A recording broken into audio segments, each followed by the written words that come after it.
Hi guys! Since many of you requested me for this video, I have decided to break down the key features of DSLR camera and very importantly to come out of the auto mode and how to make the most of it.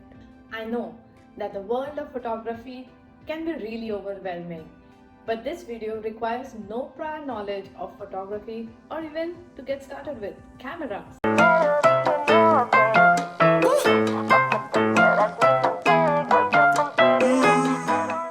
Before we start talking about all the concepts and all the buttons or the dials in your camera, it's very important for you to understand how your camera works.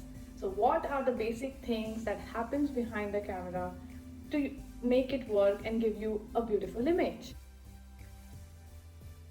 So what is a DSLR camera? So the DSLR word stands for a digital single lens reflex camera. So the main principle behind the working of a camera is the mirror and the prism system. Like we all know, photography is all about capturing the light, right? And if you see that way, all digital cameras work in exactly the same way, from your phones, from your cameras on the streets, or from the DSLR. So how does it work?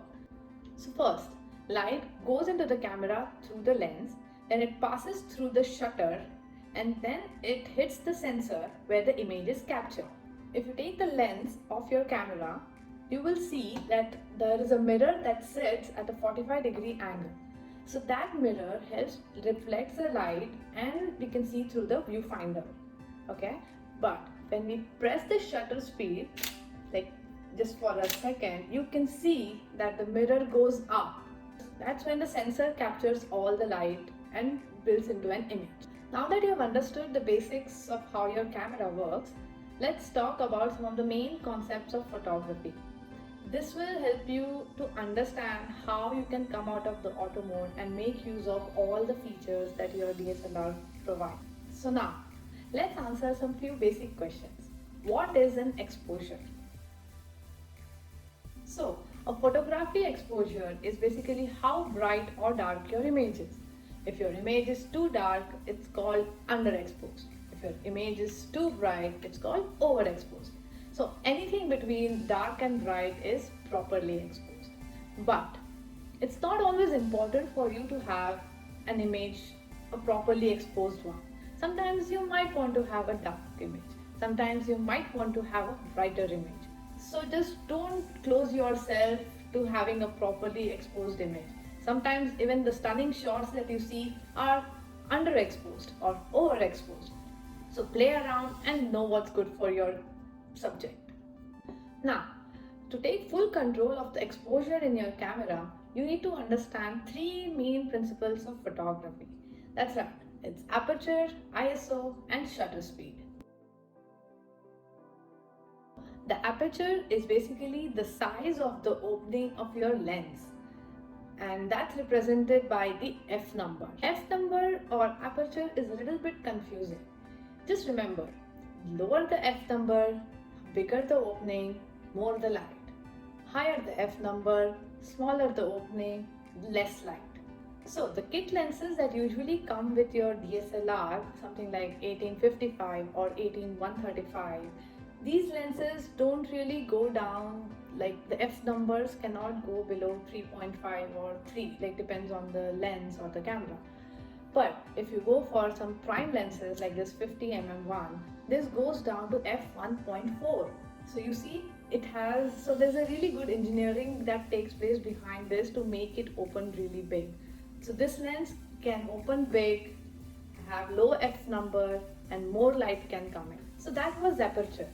But in capital letters. Forget what I said before. The main understanding of aperture is with depth of field. Now what is depth of field? So depth of field is really simple. So depth of field basically defines the sharpness or the subject that is in focus based on the planes in your image. So let me give you more insights on that.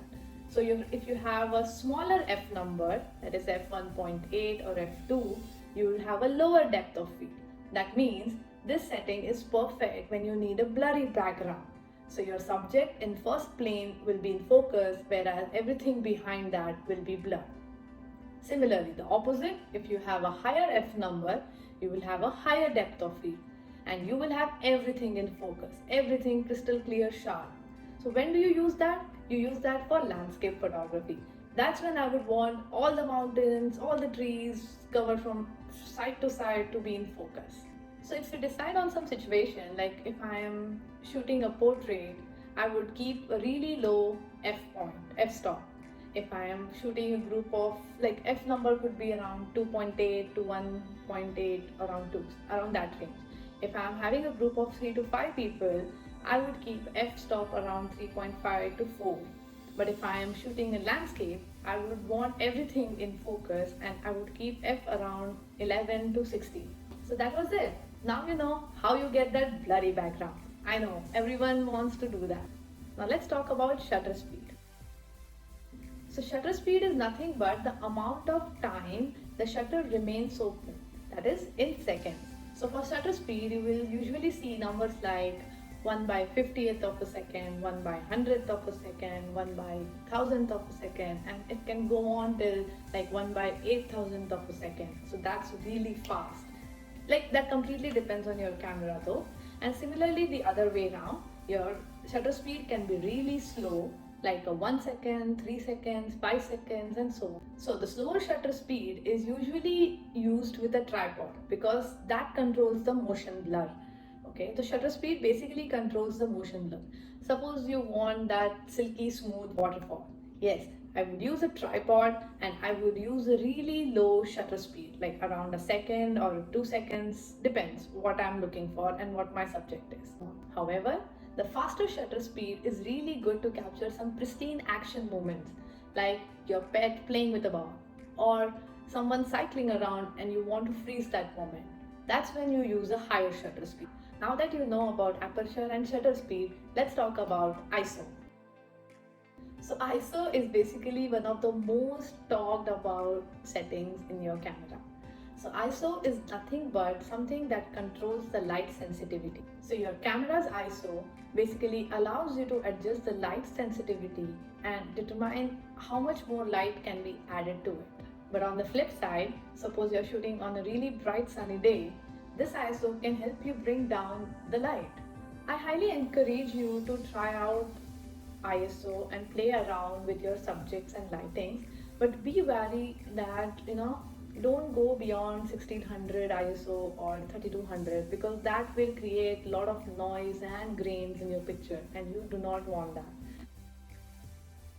So now let's talk about how I decide all the three things together to make my scene or to make my image. So when I go out in the scene, first thing I do is set my ISO to like auto or like really low, like as low as possible, because I don't like ISO much. Sorry, but if it offends someone, but I'm not an ISO person. Now second is basically I look for the subject and decide what's the depth of field that I need.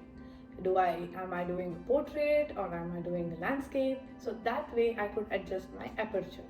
If I'm doing portraits, I would use a really low aperture. If I'm taking landscapes or a group of people, I will try to keep a good number of aperture. Third thing is about the shutter speed. So I play a lot around the shutter speed to adjust my lighting. So if I need it to be dark or bright or the motion control or the motion blur, if the objects are too fast moving, I would keep a really high shutter speed. If I want that silky smooth waterfall, I would look for a tripod and use a really low shutter speed. So that's it, guys. Once you understand the relationship between the aperture, ISO and shutter speed, that's it. You just got to start shooting in manual mode or even aperture priority or shutter priority. I have no issues with that, but just get out of the auto mode. Another biggest drawback of the auto mode that I feel is, suppose I'm exposed to a very bright dark place, okay? Even before I would try to reduce my aperture or shutter speed, the flash would pop up. And this flash is so harsh that it would just create those white patchy, the light patches on your face, which I hated. It's not soft, it's not good. I do have a external flash which has a diffuser and stuff, and that really helps me for a better usage of flash. But I just hate the popped one. So that's when I don't like to use the auto mode, and that's when you have more control in the manual mode, where you can really decide on what light you need and how you can. There won't be anyone to decide to pop up the auto mode there, the flash there. So yeah.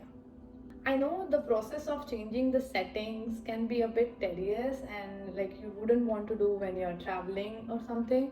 But once you're out in a scene and you do set some basic things, it's just to play around with one of the settings to really adjust with your lighting.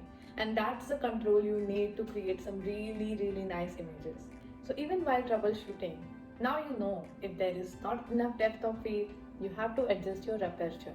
If the image is too grainy, you have to adjust your ISO. That's it, guys. You just mastered these 3 concepts, and I tell you, you are going to love it.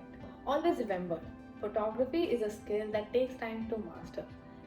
It's not something that comes to your intuition and you can just start buying a camera and you can just start clicking. You need to really understand how light affects your image. You need to really play around with that. Along with just the settings, you can even take care of how you frame your picture, like the rule of thirds, or maybe go for shooting during the golden hour, like the sunset and the sunrise. Those will give you some really stunning images. So that's all, guys. I hope this was useful, and with time, patience, and practice, you guys are gonna rock this. Bye!